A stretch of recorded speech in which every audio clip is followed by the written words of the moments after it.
where do you want me to stand? Thank you. Where do you want to be? Right in the audience. Is this good? Yeah, this is very good. Okay, great. All right, as the title says, I'll be talking about why I like Silver Spring. Since I'm limited to 20 slides, I can only include so much, and I can say only so much in 20 seconds per slide. So what you're going to see is incomplete, short, presumably sweet, and very subjective sample of Silver Spring. First, let's define our terms. When I say Silver Spring, I'm talking about the urban district shown here on the map. For all intents and purposes, it's bounded by DC/Eastern Avenue, 16th Street, then Spring, Cedar, and Fenton Streets. We're talking about not quite 400 acres, and the latest estimates I found put the population at around 75,000. As you may have seen on the previous slide, there are other names for the other things that look a lot like the urban district, things like the Central Business District, the Transportation Management District, and Parking Lot District. Because they all take too long to say, they're usually referred to using acronyms. What they are and how they differ from the urban district would make a really good topic for another talk. The heart of the urban district is downtown Silver Spring, 10 acres that also encompass buildings occupied by Whole Foods, Stroh-Snyder, Sweetgreen, Panera, and 2 gated parking garages. It's all managed by the Peterson companies, whose website says over 175 events take place there each year. I assume they're counting the weekly Fenton Street and farmers markets only once.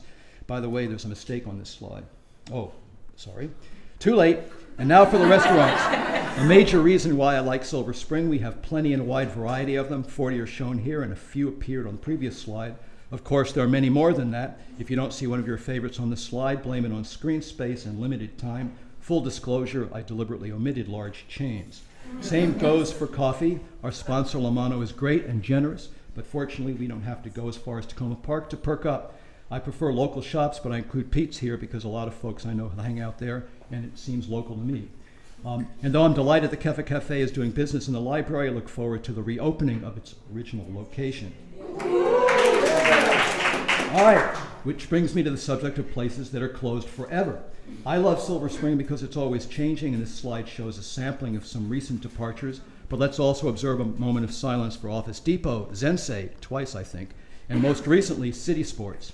There's also the Meditation Museum, but it simply moved up the road.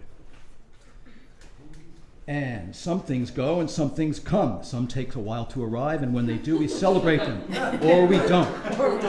The opening of the new library was well attended. I think there were 8 people present when the transit center opened, and that included the driver and the first passenger. By the way, that's the bus. Next big new kid on the block is the rebranded Ellsworth, formerly City Place.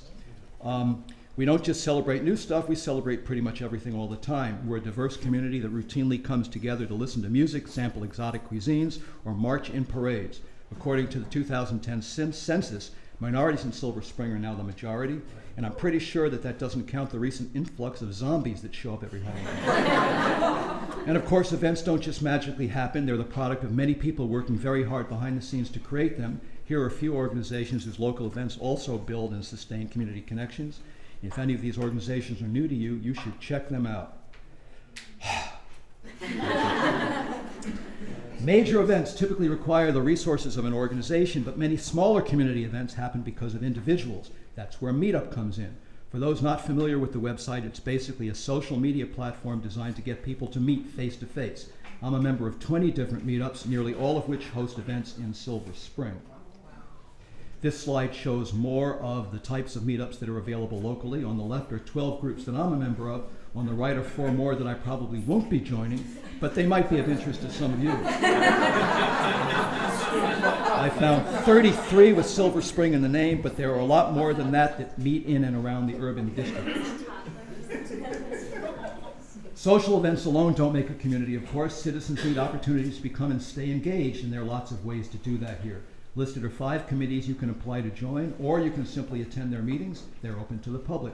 Personal brag, I hope to get official word soon confirming my appointment to the Silver Spring Citizens Advisory Board. Thank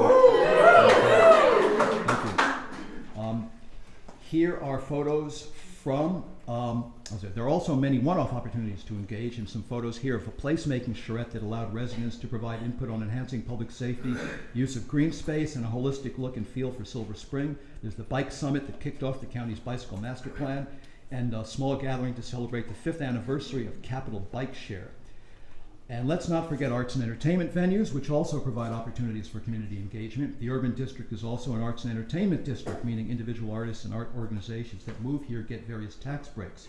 Whether you're a professional or an aspiring artist or simply an audience member, you've got a broad selection of venues to choose from. And as a board member of Docs in Progress, let me share just one example of how our arts organization engages with community. Among other things, we offer classes in which first-time filmmakers make their own short documentaries. The subject of many of those films, all of which are available on our YouTube channel, are people and places right here in Silver Spring. I made one myself. And now we come to what I consider to be the most engaging place of all, the AFI Silver. Few theaters can match the number and variety of films that screen here. There are 70 or so on the November calendar alone, and that's just through Thanksgiving. Also, all sorts of celebrities routinely stop by. Some come to chat, some to perform, and some just to hang with customers. AFI's treasure is the educational screenings program, in my opinion. Students watch films and compare them to plays or books they're studying. They discuss science, historical inaccuracies, camera angles, and the use of color. Sometimes the audience is composed entirely of learning challenged kids who never watched a film in a darkened theater before. I volunteer, and it's the highlight of my week. And then there's Levi. I can't finish talking about AFI without mentioning Levi Smith. Next time you're at AFI, say hi, tell him you saw him at the PechaKucha, and strike up a conversation. Make sure you arrive early, though, because that conversation might last a while. And finally, here we go. There's this other guy I feel compelled to tip my hat to. I've had to leave a whole lot out of this conversation, but I can't omit Ramberto Rodriguez, its unofficial mayor and official director of the Silver Spring Regional Center. Here's a peek at his wonderful website that does a great job keeping up with all of the incredible stuff to do in the urban district. And that's it. I'm done.